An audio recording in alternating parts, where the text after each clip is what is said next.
Hello, everyone. This is Professor McKenzie. Today we're going to be looking at Chapter 32, which is Intellectual Property. The learning objectives for this chapter, I want us to be able to describe the principal types of intellectual property, or IP. The main categories which we will be looking at in greater detail are trademarks, copyrights, patents, and trade secrets. I want us to be able to understand the difference between patents and trade secrets. I want us to also understand what copyrights are and how to obtain them and how they're different from trademarks. And we'll also delve finally into what marks may be eligible or not for trademark protection. So those are the overall learning objectives that we're going to hopefully be accomplishing as we go through this chapter today. So intellectual property is a really fascinating area of business law because it really is kind of like an intersection of a lot of different disciplines. Certainly, it's legal, because a lot of the framework and the laws that we're going to be talking about provides for some unique protections for these works that I kind of consider to be endeavors of the mind. It's also an intersection with business. Because obviously businesses rely on different forms of intellectual property in order to do what they do, when you think of selling products and services. And then it's also kind of links together or connects with either something of a scientific nature or maybe of an artistic or an expressive nature. So you have a lot of different disciplines that are kind of colliding together when we think of what it takes to actually create something that is considered intellectual property. So as I've mentioned, the primary types, trademarks, the purpose of a trademark is to denote the source of a good or service in the mind of consumers. And we're going to go into a lot more detail for each of these categories, but just, big picture initially, when you think of a trademark, think of, you are associating as a customer when you buy something. If you recognize the label, the packaging, whatever, non-functional, distinctive kind of features or qualities about something that's being sold to you, product or service, then if you have an association with the source of those goods or services, that's the purpose of what a trademark does. When we talk about copyrights protect forms of specific expression. So if you're a playwright, if you're an author, if you write songs, if you're an artist, let's say you paint, if you're a photographer, a videographer, there's so many different realms that copyright, covers, in terms of different ways we express ourselves. And so, if you create something that truly is a work of your own that you have, labored over, let's say it's a writing or a portrait or something, then you would be eligible for copyright protection in that in terms of the expression. When we talk about patents, patents exclusively are the purview. These are ideas, and so if you have an idea and the standard is new, useful, and non-obvious, then you could be eligible to receive a patent on whatever that idea is. And the realm of patentability has been greatly expanded since the early 1980s, and we'll talk about how it has been expanded upon over time. Lastly, trade secrets. This is something where, with trade secrets, you're not going to formally, kind of have a trade secret like, some sort of like issuance like you do with a patent or a copyright or a trademark. Trade secrets are, unique, novel ways of doing your business on like an operational level. And you want to keep that secret. Maybe it's a recipe if you are a restaurant or a bakery. If you're in sales, maybe it's a particular, list of contacts that you have that you've developed over the years that you reach out to in order to sell products or services. Whatever, ways in which, you kind of do business in a unique way that you've kind of discovered or crafted on your own that you don't want to share with others. And so we'll talk about, how, different methods that you could employ to make sure that the secrets that you create, you're actually, making your best efforts at trying to keep those things secret indeed. So trademark, distinctive motto, name, symbol on a product or service. Trademarks cover products and services. If you see the term service mark, then obviously that's just in reference to a service that's being provided, not products. But trademark is the overall kind of comprehensive term to denote the source of a good or service. The federal law that protects trademarks is the Lanham Act. And what this law basically provides for, if you have a trademark that's been issued by the U.S. Patent and Trademark Office, then you have for the following 10 years after that issuance, you have valid protectable trademark rights in that name, logo, slogan, whatever it is that's been trademarked. At the end of 10 years, it's eligible to be renewed, but it isn't an automatic renewal. You have to actually go to the paperwork and actually, request that it is being renewed again, because some businesses, come and go. Businesses might start, but after a few years they go out of business or they go bankrupt. So, because of that, you have to be proactive and being able to manage your trademark portfolio so that, if you have a business that lasts decades, maybe in the first year you create trademarks, and then so by year 10 you've got to renew those. Maybe in year 5 you created some new trademarks because maybe you expanded your operations. Well, then in year 15 you'd have to renew those. 10 years later. So you always have to kind of stay on top of these filings if you want to keep yourself current. And the motivation or the reason to stay current is that you would have protectable rights then. All intellectual property, when we talk about patents, trademarks, and copyrights, there are legal protections in place against what is called infringement. And so infringement is when someone else is using, your intellectual property in some way without your permission. And so, you as the owner, you as the owner of the intellectual property have the ability to prevent others from using it without your permission. Trademark law, in addition to infringement, also provides for what's called dilution. Dilution is a term of art in the realm of trademarks, in that if someone is doing something that is not only infringing, but also tarnishing the image of your mark, then you would have the ability to kind of go after them under a separate legal theory called dilution. And so we'll talk about some cases that are good examples of not only infringement, but also dilution.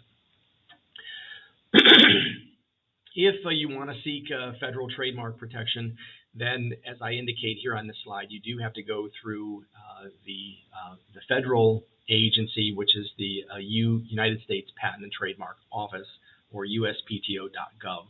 If you go to that website, it basically is kind of divided into two sections, one for trademarks, one for patents. I'll get to the patent section when we get to patents.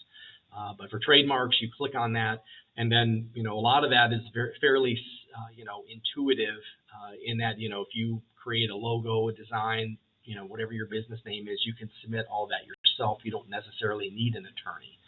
And then once they approve it and issue you your trademark, then you're good to go at that point for 10 years.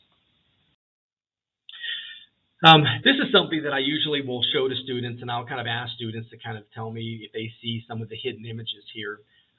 This is a great example of how, the kind of like the coming together of different disciplines, in these different forms of intellectual property. So not only are these trademarks, so there's like names of companies or maybe, some aspect of their company, but then they also incorporate some illustrative and some artistic dimension to it that adds depth to the mark. So if you notice the Bronx Zoo, it's like, okay, well, I see the name, the Bronx Zoo, so okay, I understand, if I'm, in the New York area and I want to go to a zoo, I look for a sign or directions that take me to that location. Great. You see, it looks like they have some giraffes there. What is unique about this is that if you look at the legs of the giraffes, they actually kind of denote some of the iconic kind of images of the New York skyline. And so again, you didn't have to do that, but it adds distinctiveness to their brand and their mark. If you look at Baskin-Robbins, it's kind of whimsical, the lettering, in terms of the font style that they're using. But the B and the R, if you notice, part of the B and part of the R are shaded in pink, and it highlights 31. Baskin Robbins is known to offer 31 flavors of ice cream. So, again, they're adding some dimensionality there. If you look at Amazon, it's at an angle, the lettering, and then they have the arrow there, and the arrow starts at the A and it goes to the Z. And that isn't by accident. Amazon over the years, if you know anything about the history of that corporation, they initially started with just books, and then they gradually started adding more and more merchandise and services. And so their ultimate goal is they want to sell everything A to Z. And so that's the point of that arrow going from A to Z. So clever, I think, as a trademark. One last one that I'll show you, the Hope for African Children Initiative. So this obviously is not a corporation; it's a nonprofit organization. But if you just look at it quickly, it kind of looks like the African continent because that's part of what its mission is in its very little name. But if you look closely on the right-hand side, it looks like a parent or an adult looking down on the left-hand side towards a child. And so those images, how they've kind of blended them together, do a very rudimentary shape of the African continent. So again, you didn't have to do that, but it does add some dimensionality and some uniqueness, which is all part of having a strong brand as well as a strong trademark. If you look at some of the largest companies in terms of global presence of corporations, you look at like Procter and Gamble or PepsiCo, for example, all the different categories of sub companies that kind of come under their corporate umbrella. And within all of those sub companies, they have so many different products that they sell, and each of those products have their own individual trademarks. And so if you're that company or one of those companies, you have to employ a team of trademark managers and experts who will assist in kind of monitoring and making sure, where are we in our 10-year window for this trademark? When does it have to be renewed? How are we policing these trademarks? We want to look out for infringers, and if we do detect infringement or dilution, we need to actively go after those individuals through legal counsel. So it's quite an effort or a mission that you kind of take on as your business tends to grow. And I think sometimes students, I know they must wonder. It's like, well, if I want to, I know some students want to start a business, and I always say you don't necessarily know if you start a business today, you don't know where it's going to be in 20 or 30 years. Amazon is a great example of that. Jeff Bezos, when he started Amazon back in the late 90s, which was not really that long ago, about 25 years ago, he started selling books out of his garage. So I mean, it doesn't get much more simple than that as a business model. And eventually, it has grown into this behemoth of a corporate kind of empire that is now Amazon.com.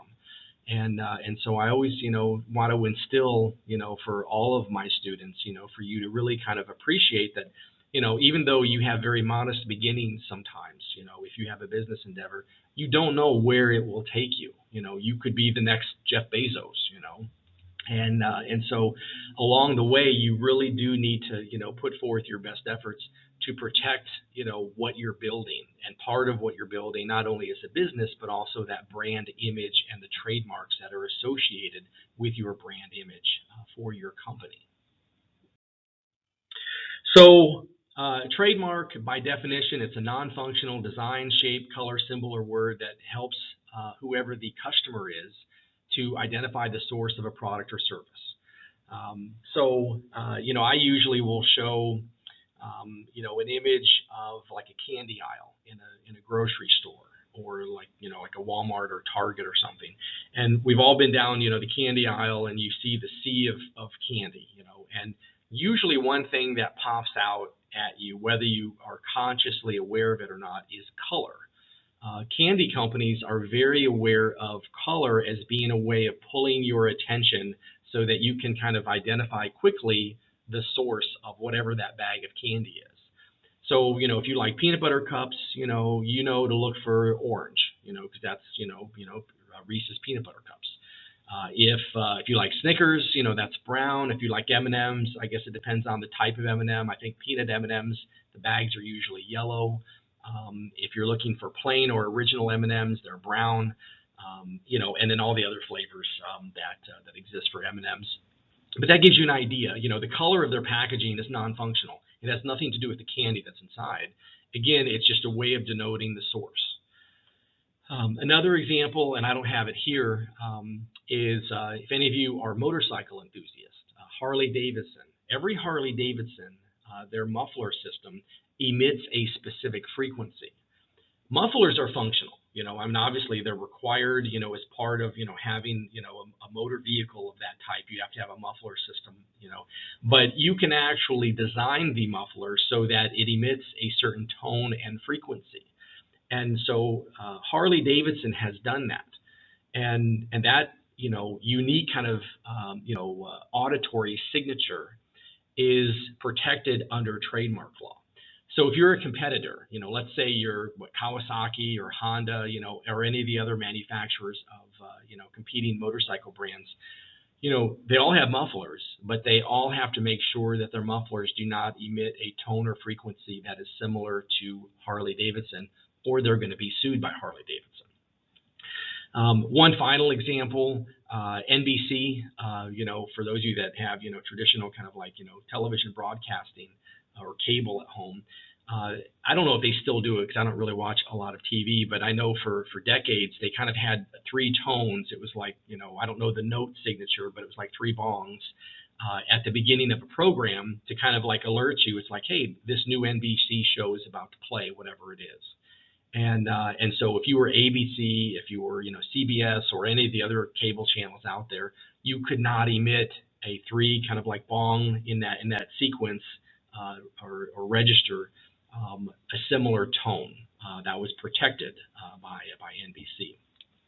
The images you see here, I think for probably each of you, I don't even have to say the name of the company. If you see the swoosh, if you see the bell, if you see the M, if you see the part smiley face there, you already kind of know what's going on with those companies. Again, you see the potential power of trademarks because there's an association instantly with the more popular brands that have been developed over time. So when we talk about trademarks, there is a kind of like a continuum of distinctiveness.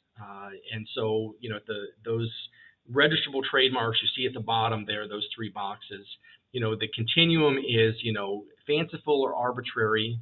And then it goes to suggestive about, some quality or aspect of the product. And then there are ones that have acquired secondary meaning, or maybe they're geographically descriptive. And I give some examples for each, so like Kodak. Kodak is a completely arbitrary, fanciful word. And so in the realm of trademarks, that's a very, powerful brand in terms of, its originality. Frigidaire, in terms of, the appliances that they make, refrigerators and freezer units. So part of their name is kind of reflective or symbolic of the products they offer, in terms of refrigerated units. Philadelphia cream cheese, these are all trademarks that are all protected under the law. But Philadelphia cream cheese is not as distinctive because it's geographically descriptive, And so, it's obviously a company, Philadelphia, they make cream cheese there. If you wanted to start, Orlando cream cheese, you could do that, as long as you don't use blue and white, a logo design similar to Philadelphia. If you do something that's different, then you could have Orlando cream cheese and you could be a competitor at that point, So again, you see that, that's their limits to what trademark, protection can offer you and your company, depending on, is it truly fanciful, is it suggestive, or is it, maybe more descriptive in nature. The more descriptive in nature, the more potentially crowded your landscape is for your particular mark or name of company. If you go on the USPTO website, part of what you have to select when you're trying to register a trademark is to indicate, well, what category of business or service is this mark going to be utilized in? So it isn't just a mark for anything. Think of United. Obviously there's United Airlines, there's United Van Lines, and so both are United. Both obviously have different script, how they present the lettering that says United. Both have different logos, but they both are allowed to coexist because they do very different things. United Airlines, air travel. United, transportation is like a trucking company, so they're not in the air, they're on the ground, and so they're offering very different services, and so they're allowed to kind of coexist.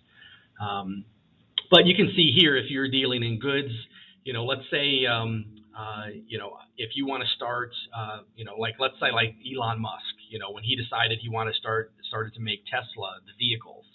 Well, okay, Tesla, part of his registration for a trademark for Tesla, you can see it's 012 for vehicles. He's not trying to claim Tesla for, hand tools or for insurance or financial services, or for hotels and restaurants. If someone's last name just happened to be Tesla and they wanted to start a chain of hotels, you could do that because it's a completely different category. And that would be like a surname, and that would be okay then. But again, everything is tied to what is your intended use for the mark that you are planning to utilize. Some things are not protectable under trademark law unless they acquire what is called secondary meaning. So that if a term truly is generic, normally, since we've had trademarks in the United States, which has been since our country's founding, the idea that if a term is generic, it generally cannot become a trademark. That, for the most part, is accurate. It's not completely true. So like the word soap or car or shirts, that is considered a generic term for, a very broad category of a type of product. But you have examples, think of like Apple. Obviously when, the term apple, if you're talking about fruit, well, okay, that would not be trademarkable. But if you're Steve Jobs and it's the 1970s and you want to, call your product Apple, which is a computer, well, if you build your business and your brand and you start selling units and customers start to associate Apple when they see a computer with Apple, the company, and Steve Jobs, now you've taken something that is a generic word and you are kind of building a brand around it. And so it is possible for it to become trademarkable, which it is, and it is a very powerful brand today, Apple, the company. Likewise, think of Microsoft, their premier operating system they call Windows. Again, window is a generic term. It's like, it's an open, it's part of the wall that's transparent that you can see through. But to apply it to the world of software, where you can do things on a computer screen, that's a unique, novel way of doing it. And if you invest time and energy and build a brand around it, and you have consumer awareness of it, now you've taken a generic term and you have made it trademarkable. So it's a harder, kind of like a case to build if it truly is a generic term, but it's not impossible. Let's kind of maybe put it that way. Ways to establish trademark infringement or dilution. So, again, based on the distinctiveness or the strength of your mark, similarity of the competitor that you're alleging is infringing or diluting your mark. If there's actual confusion among consumers, obviously we're very concerned about that. We don't want people to buy a computer where the logo looks like Apple and you think it's an Apple product, but then you find out it's not a genuine Apple Corporation product, it's some other knockoff. We don't want confusion among consumers in those instances. Or if there's just a lack of good faith by the defendant in adopting the mark. Unfortunately, as you gain momentum and success in the marketplace, there are always going to be some that want to just kind of like piggyback and copy you so that for some brief window, they can, capture significant amounts of revenue and then they'll like disappear and then they'll pop up somewhere else and do it to another popular company. So those are all ways in which you can try and determine if maybe trademark infringement or dilution occurs. In terms of protecting the value of intellectual property, again, you have to go after infringers vigorously.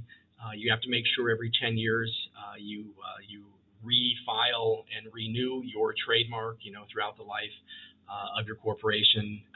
You don't want to be in a situation where you lose the rights to your trademark because what you are doing has become so popular, it becomes a generic term.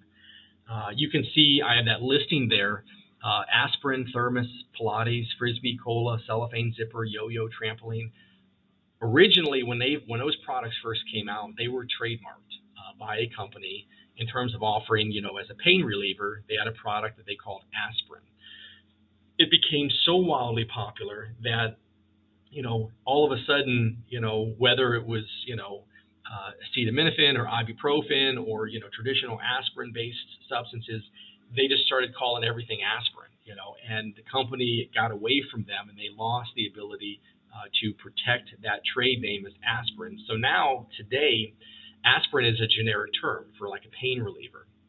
And what you see companies doing, you see like Ecotrin aspirin or Bayer aspirin or BC aspirin. The Ecotrin is what is trademarkable, not aspirin. Bayer is what's trademarkable, not aspirin. Same thing with Coca-Cola. Coca-Cola, very powerful brand, powerful trademarks in the soda industry.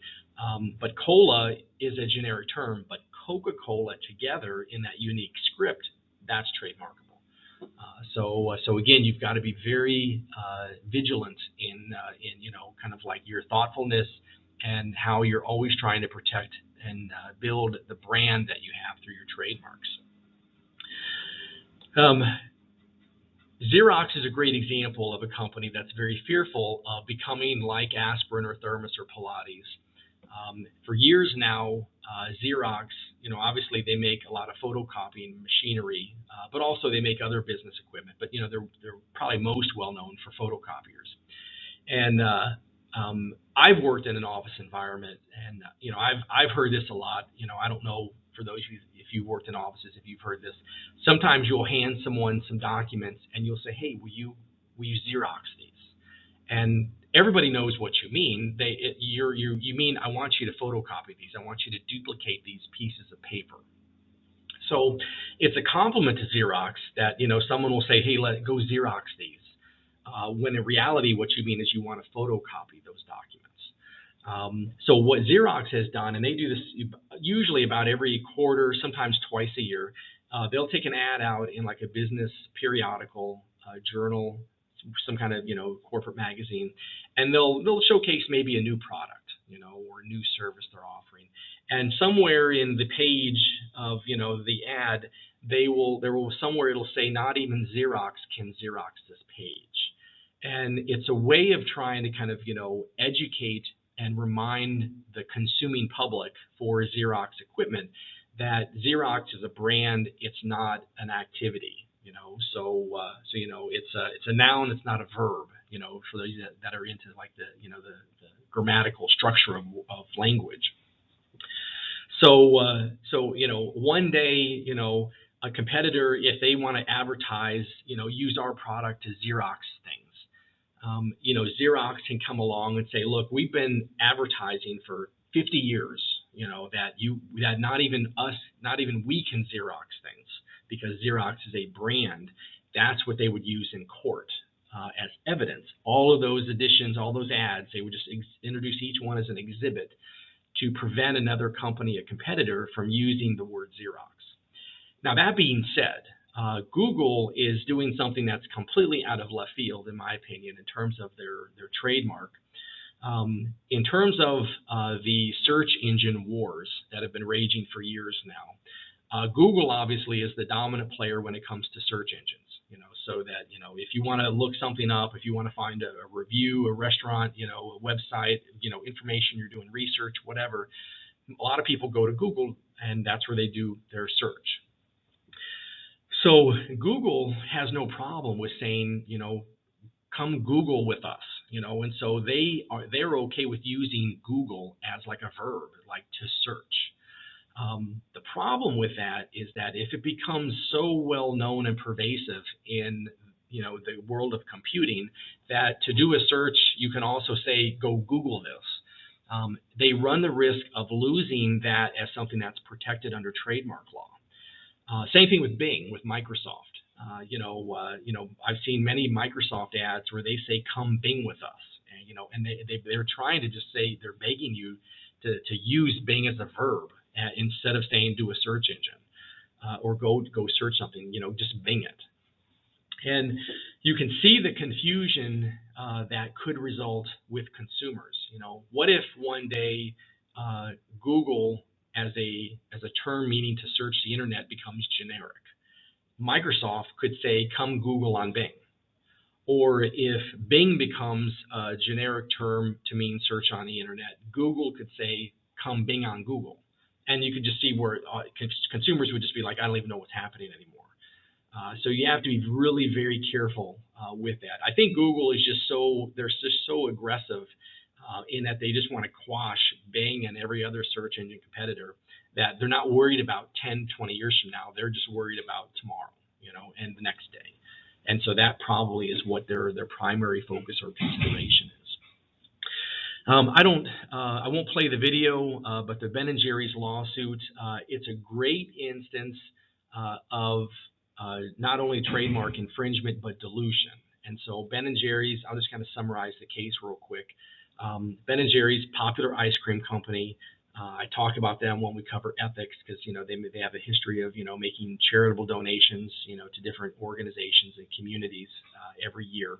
So great company, pristine image, kind of kooky, Vermont, it's Vermont Corporation, but I love Ben & Jerry's. I think it's a phenomenal company. Anyway, if you can imagine their actual pints of ice cream, so they usually have is like the logo. You see like the rolling kind of like green hills of Vermont. You might see some cows, kind of cartoonish looking. In addition to like the name of the different flavors, and then the overall logo for Ben & Jerry's. A video company that produces pornography copied those rolling hills and the distinctive kind of like look of Ben & Jerry's packaging, and they applied that to their products. In terms of they were selling like CDs and DVDs and Blu-ray discs, and so not only was that infringement because you're using elements of their design without their permission, but you're also diluting Ben & Jerry's marks. You're tarnishing their image because Ben & Jerry's is ice cream. It's not pornography. And so they were very aggressive, Ben & Jerry's, in going after the studio that was doing that. And it eventually settled out of court, and the company stopped doing that. But again, you see, that's probably one of the best cases in recent years where you were having both infringing and diluting activity occurring against a very valuable trademark. This is for 2021 the most valuable brands, and so again you see just to kind of highlight one last time the value of protecting your brands. You see Amazon, Apple, Google, Microsoft, Tencent, Facebook, Visa. Those are in the top 10 of the most powerful brands. And for each company, they literally have a huge intellectual property portfolio of trademarks that they have to make sure they stay current on, and they have to police to make sure that there aren't new entrants or competitors that are going to be infringing on the marks and the designs that they have. Copyrights, the next category of intellectual property that we're going to be looking at. This here gives the creator the exclusive right. And what's interesting with copyrights, and this is also true of patents, is that the source of copyright and patent protections exist in the actual Constitution. There's also been subsequent statutory law that's been passed, but copyrights and patents are specifically mentioned in the Constitution because the framers understood the value of creative works and inventive works. And so the exclusive right for both of those originate in the Constitution. And part of the power of copyright is having the ability, if you're the creator, to use, to reproduce, or to display the work. The general rule is that if it's something that you've created just on your own as an individual, you have copyright protection for your life plus an additional 70 years. That's a long time. So if you're, let's say you're, Rowling, who did the popular Harry Potter books. For her, she has the copyright, and then obviously her estate, when that day comes in the future where she passes away, she has copyright, protection to use, to reproduce, to display the work, to create derivative works or ancillary things, which I'll kind of explain what that is in a few minutes, for her entire life plus an additional 70 years. At the end of that 70 years, then all of that work goes into what's called the public domain. And what's meant by that is that then it becomes freely available for anybody to use. So think of the original fairy tales, from centuries ago, like Hansel and Gretel, or the original like Cinderella. Obviously there's been, whether it's Universal or if it's Disney, obviously they've kind of had their own kind of, modern versions of those stories. But the original kind of like mythology that's centuries old or more, anybody can go back and use those because they are considered prior art or in the public domain, and it belongs to the world then at that point. If you're creating copyrighted works, and let's say it's for a business, so you have a job. Best example is you're an animator for, let's say, Walt Disney World. That is what's called a work made for hire. And so you do not own the copyright because you're getting paid a salary. Your employer owns the copyright. And so in that case, it's 120 years from creation or 95 years from first publication, whichever is shorter.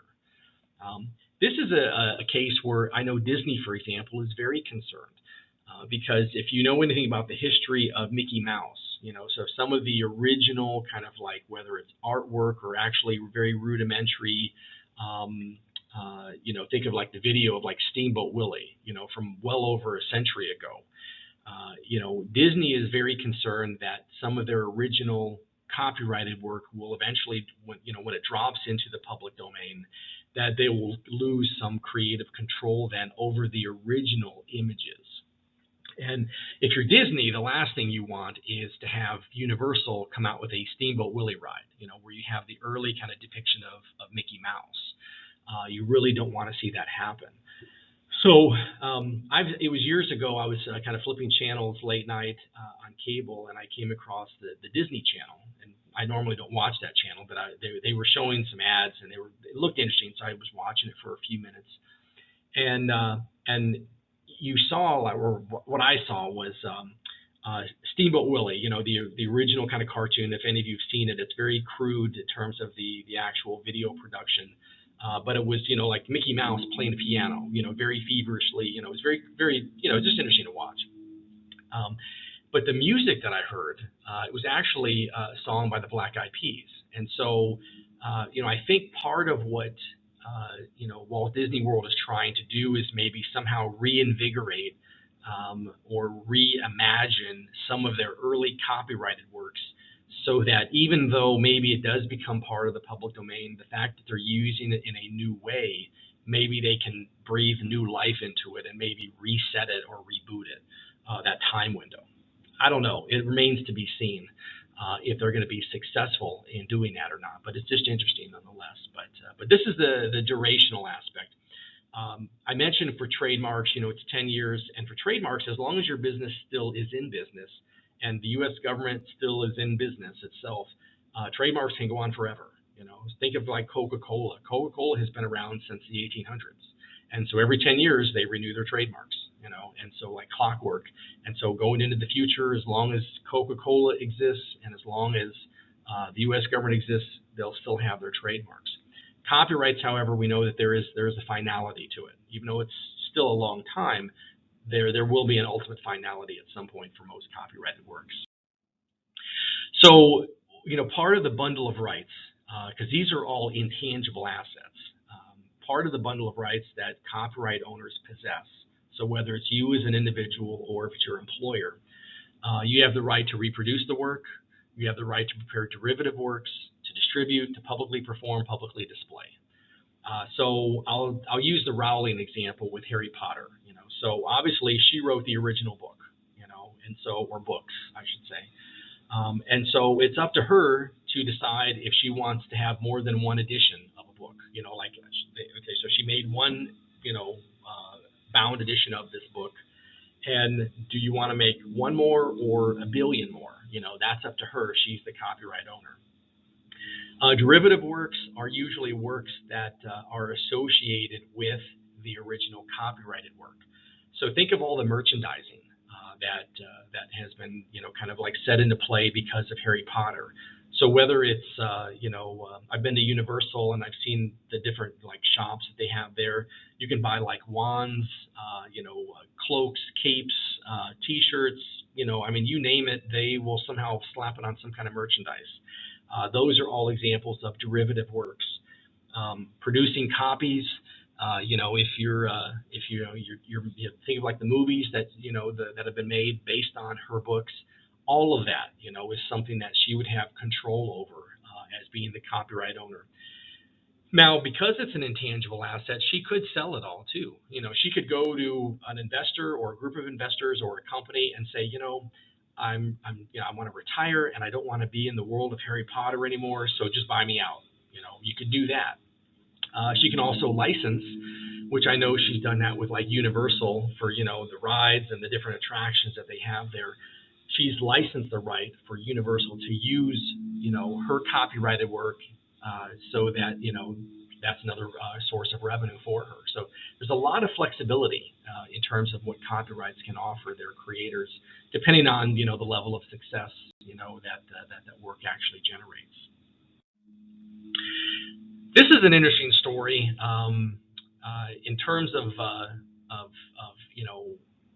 copyright and animal rights kind of like coming together in a singular case. So David Slater is a wildlife photographer, and so one day he was I forget what country he was in. I think he was in Madagascar, I think. And so he handed a camera to this monkey, and the monkey was playing with it, and at some point turned the camera on itself. I don't know if he or she, and took a picture, took a selfie, and so he put it in one of his books as a collection of photographs. And he basically described the sequence of events that occurred and how this photo was taken. And so soon after it was published, PETA and some other members of different organizations. PETA is for, I believe it's Persons for the Ethical Treatment of Animals. It's a pro-animal organization. They sued because they said that the monkey is the one that the copyright actually belongs to, not David Slater. And what they're trying to do is, we all know that, a monkey having a copyright makes no sense. If you were to give it money, it doesn't know what to do with money. It doesn't know what money is. But, PETA, part of their mission has been to try and raise awareness and promote animal rights.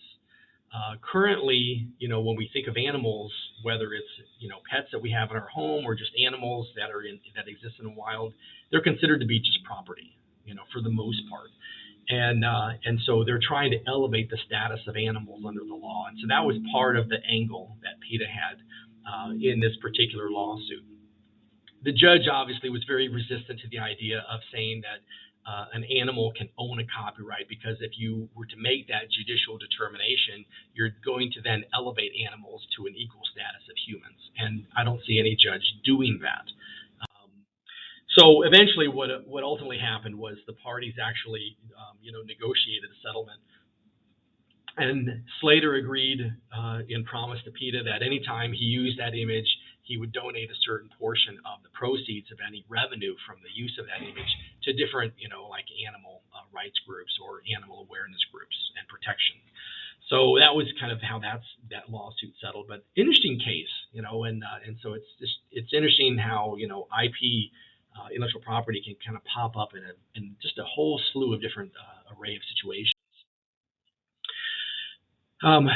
There is a concept under copyright law called fair use, and this is where you're going to be allowed, in some cases, a limited use of another person's copyrighted work, depending on what you're doing with it, you will not have to get permission. And so this is a very powerful kind of exception to the power of copyrights. So, the courts have come up with this like multi-factored, kind of like analysis that they look at. So the purpose and character of the use, is it a commercial use versus academic? The nature of the copyrighted work, the amount that's been used, and the effect of use on, the marketing or the income generating ability of that copyrighted work. So they don't necessarily say it's just one thing, but it's a series of these 4 factors that they will take into account. And best way to explain this is I'll just give some examples. So when we covered ethics in this course, I didn't show you this video clip, but there was a movie from the 1980s called Wall Street. A lot of stars in the movie, but the main star was Michael Douglas. And his character's name was Gordon Gekko. And it was a great movie of the time because it was all about Wall Street and corporate greed in America. And there's about a 2.5 minute segment in this movie where Gordon Gekko was speaking to a group of shareholders for this corporation, and he's talking about greed. And if you Google it, or if you Bing it, or if you go on YouTube, if you type in "the greed is good" speech, you'll see the clip. And basically it's like a soliloquy out of Shakespeare. I mean, it's really that well done. He talks about how greed is good. Greed for love, for life, for art, for money, for passion, for whatever, is what has kind of catapulted humanity and elevated humanity over our existence on this planet. And so for me as a professor, if in ethics I'm talking about greed, if I want to show you that 2.5 minute clip out of that 2-hour movie, I don't need to get permission. I don't need to write the studio that produced the movie, or whoever wrote the script, whoever the copyright owner is, individual, corporation, doesn't matter. I don't have to get anybody's permission. I can just show you the clip. Because it's academic and it's only a very small portion of it. If anything, if you watch it, you may think, I want to see this movie, and so you may actually, seek it out on Amazon or at some video, wherever you buy videos, and so I might, me showing you a 2-minute clip might actually help the copyright owner get more revenue. That's fair use. Change the facts a little bit. Let's say, this is, I'm always waiting to kind of get post-pandemic, because it's just been a tough couple of years for all of us. But pre-pandemic, I know sometimes here in Valencia, we would have like a movie night. And so sometimes it would be like in the summer, and it would be outside. Student government might show a movie, and it would be kind of just projected on the side of a wall.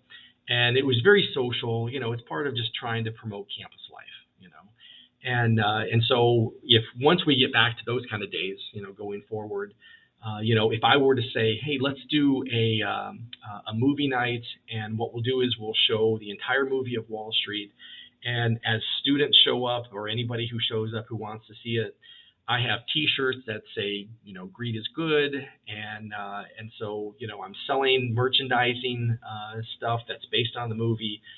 Now we're getting into the realm of commercial use, and that's going to not be fair use. That's going to be infringing use, and if the owner of the copyright finds out what I'm doing, they can come after me and come after me for damages.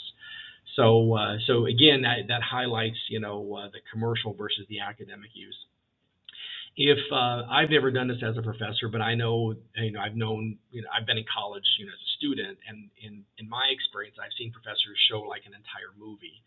And again, you can do that in the classroom, but usually you need to have an academic version of that movie.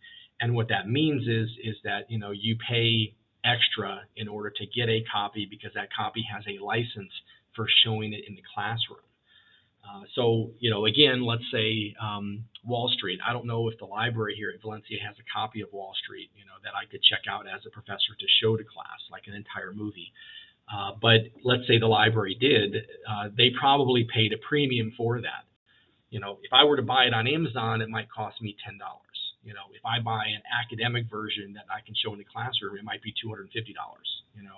So again, you see, how the cost structure is different depending on the nature and the use of it. The next area that we're looking at in this chapter are patents. And patent is basically the right that we give to an inventor that exists for 20 years from the date of application to make, use, and sell an invention. The key things that you have to have, it has to be something that's new, it has to be useful, and it has to be unique, or sometimes called not obvious, whatever that invention is. There's three broad categories of patents. There are utility patents, and that's usually what most people think of as patents. So that could be a machine, a manufacturer, some kind of composition, something you can physically hold and say, I created this, and the world has never seen this before. And so it's dazzling, it's new, it's useful, and I want a patent in this. And so you would get a utility patent. You can also have what's called a design patent. That's still patentable, but it's less kind of like, powerful, or in terms of generating potential revenue, because this is usually more of an ornamental feature or a design, in terms of patentability. And then the last one are plant patents, and this is basically a new variety of different types of plants that, again, you can't patent the life forms, but if you modify those life forms, the way in which you have modified them, those modifications are what is subject to being potentially patentable. The America Invents Act is federal law, so obviously patents mentioned in the Constitution, but we've had laws that have supplemented and clarified specific patent rights over the years. They've changed so that it's the effective filing date is the actual filing date, not the date of invention. What we started to see happening in the 20th century is that someone would invent something, and then they would kind of sit on it and not really do anything with it. And if someone else came along and filed an application for a patent, let's say they just happened to discover a similar way of doing something, then that person that had been sitting on it would kind of come forward and say, oh, we invented this a year ago, before the other party. And they would kind of leap ahead of them in line when it comes to the patent process. Now what we're looking at, it's just the date of actual filing, not the date of invention. So the point is, if you do invent something, or if you think it's an invention, file it, and make sure you secure your place in line and the rights that you have. So I wanted to kind of show this as an example and kind of just explain it.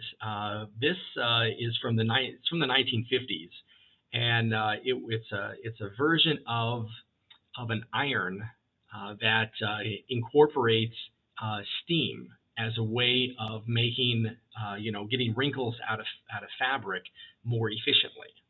And so prior to this invention, you either just use a dry hot iron, or if you did have some foresight to use some kind of like steam or water, maybe you had a squirt bottle, or somehow you misted the fabric so that it became moist, and then you would iron it to get wrinkles out. But this actually blended together, the technology of an iron with water that's been heated so that it can produce steam. Anyway, if you look at the very bottom, I know it's kind of small print, but it talks about the classification. It says hand irons internally heated by electricity with means for supplying steam to the article being ironed, the steam being produced from water in a reservoir carried by the iron, the reservoir being heated to produce the steam. Now, fairly straightforward, they make it clear it's an electric iron. It has a reservoir that holds water, and that water is heated within the iron to produce the steam. Now, this is where, for trademarks, you don't necessarily need an attorney. I mean, you can hire an attorney to help you, but, trademarks are fairly, straightforward as you apply for them.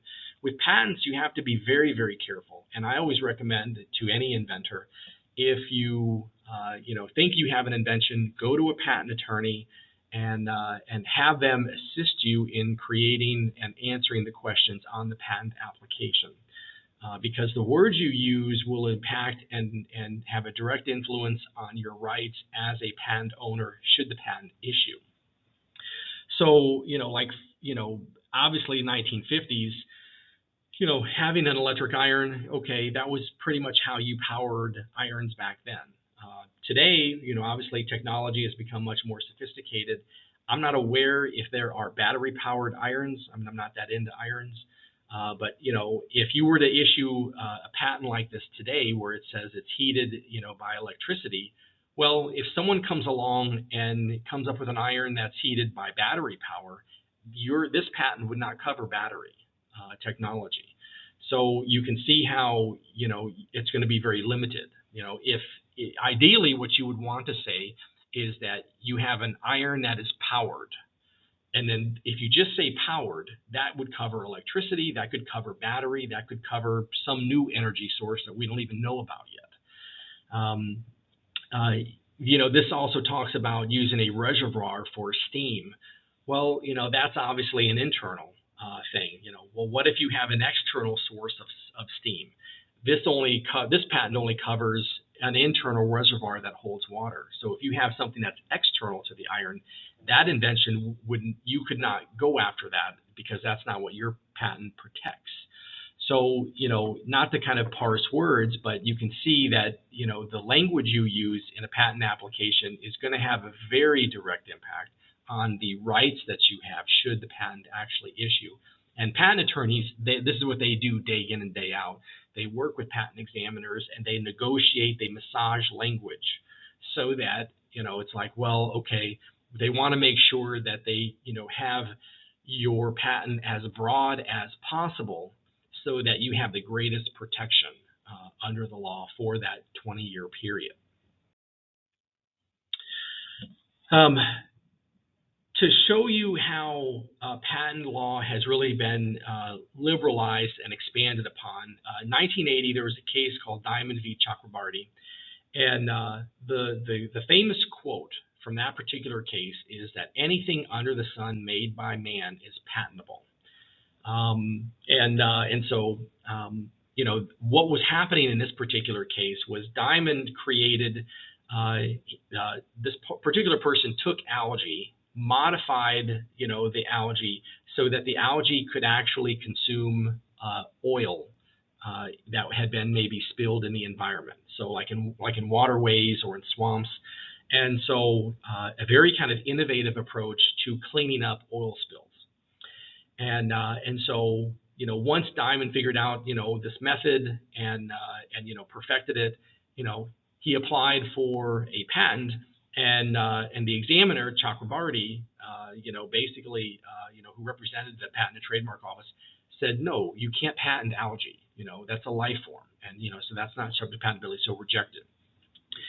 Eventually, he appealed, and like when we talked about administrative, procedures, you have to exhaust your remedies, and so ultimately the USPTO said we're not going to issue a patent.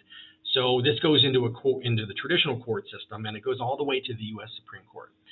And the Supreme Court, they're the one who penned that quote about anything under the sun. They made the distinction that what Diamond was trying to patent was not the algae, but how he modified the algae so that the algae could consume oil. And that, as a technology, that is what's subject to patentability. And so the U.S. Patent and Trademark Office was ordered by the Supreme Court to issue a patent. Since then, we've seen a whole slew of novel areas where patents have been issued. Amazon, for example, this patent has expired, but for 20 years, their one-click purchasing system, that was patented. And so, if any of you have ever utilized the one-click purchasing system, you go online, you set up a profile, you set up a payment system and a delivery destination and a preferred form of shipping. And then as you shop, you can just click on something and it's automatically ordered. It doesn't have to go into a cart and then you have to go through the checkout process. It just automatically is ordered. And so it's a convenient thing. And so during that 20-year window, if you were a website that was not Amazon, you either had to have a two-click method or multiple-step process, or you had to license the right to use that software program to have one-click technology for your ordering system. So again, it comes up in so many different ways now. The last slide that I have for us to discuss today is trade secrets. And so trade secrets are protected under state law, not federal law. With the exception if it involves like economic espionage, but normally it's a state thing. Companies, they have the burden of being proactive and keeping whatever their trade secret is secret. So you have to have employees sign non-disclosure agreements. You have to limit access. If you detect that there has been some sort of leak of trade secret information, like with other forms of intellectual property, you have to be very vigilant in going after anybody involved in the dissemination of trade secret information. As employees leave your employment, if they had access to trade secrets, you need to remind them in the exit interview process that they have to forget anything that they learned about, and they cannot share that or use that with anybody else going forward. So it's a very significant burden that trade secret owners have. I mentioned earlier Coca-Cola, and if any of you have ever been to the Coca-Cola headquarters in Atlanta and done the tour, I did that years ago. It's a fun tour. One of the things that they do on the tour is they take you into this room, and it has what looks like this, big impenetrable vault. And part of their show is that they say, well, inside this vault is the secret formula to Coca-Cola. And so it has not only the ingredients, but it has, the ratios and the proportions and how they mix everything together to make, a bottle or a can of soda for Coca-Cola and their other flavors. And if you get too close to the vault, the alarm goes off. And so it's part of, part of the show, that Coca-Cola does. But it does kind of highlight that, the example that, they are very restrictive in who they allow access to the specific formula for their popular beverage. If you're a competitor like Pepsi Cola, you could probably reverse engineer. You could probably take a can of soda, Coca-Cola, and you probably could, break it down and do a chemical analysis, and you could probably replicate it identically if you wanted to. But in reality, why do you want to sell Coca-Cola as Pepsi Cola? It wouldn't make sense. Pepsi has a distinctive taste, just like Coca-Cola has a distinctive taste. But again, that just shows you the example of, well, you want to be very proactive in just protecting your trade secret. Maybe you're a local bakery. I know in South Orlando there's Charlie's Bakery. I've been going there since I was a teenager, and they have a lot of very unique kind of like pastries, cookies, cakes, and pies. And a lot of that stuff they have, it's protected trade secret information. They're not going to share the ingredients or the recipe because they've built a lot of, they spent a lot of time and energy to build up, some unique, kind of like, concoctions of dishes and desserts that they make, and they don't want to just have that become, published on the internet so that anybody can just make their cakes or pies or cookies or whatever they have just at home. So again, trade secret information impacts huge corporations and even small sole proprietorships. Anyway, I hope this has been an interesting chapter. This is one of my favorite chapters in business law, this and also like the contract chapters. But I really do find the world of intellectual property very fascinating. If you have any questions, have any comments, please reach out to me anytime. But I hope each of you have a wonderful rest of your day, and I'll be chatting with you again soon. Thank you.